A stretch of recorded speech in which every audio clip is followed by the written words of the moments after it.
Sinem'in mutfağına hoş geldiniz. Bugün sizlerle patatesli mantar sote tarifimi paylaşmak istiyorum. Nefis bir lezzet oluyor. Mutlaka denemenizi tavsiye ediyorum. Yeni tariflerimden haberdar olabilmek için kanalıma abone olup zili tıklayıp bildirimleri açmayı unutmayınız.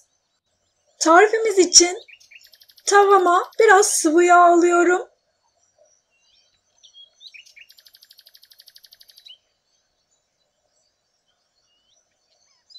Bir tane soğan yarım ay şeklinde doğradım. 3 diş sarımsak küçük küçük doğradım. Onları da ekledim ve kavuruyorum.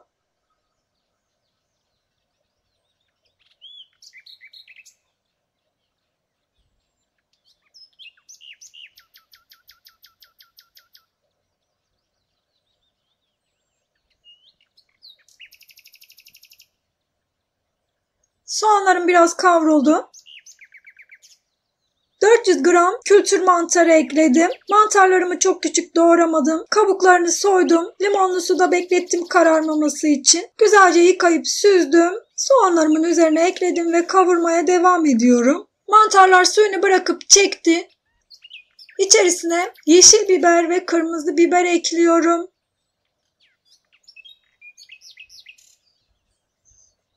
Üç tane yeşil biber, bir tane de kırmızı kapya biber ekledim.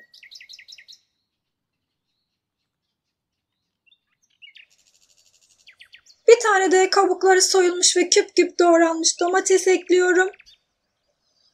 Bir tarafta da patateslerimi kızarttım. 3 tane böyle küçük boy patates. Kabuklarını soydum, küp küp doğrayıp kızarttım. Hiç tuz kullanmadım. O yüzden tuz, karabiber, pul biber, toz kırmızı biber ekleyip karıştırıyorum.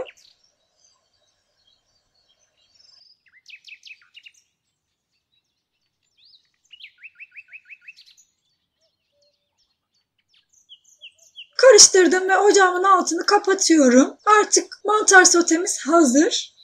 Sıcak sıcak servis edebilirsiniz.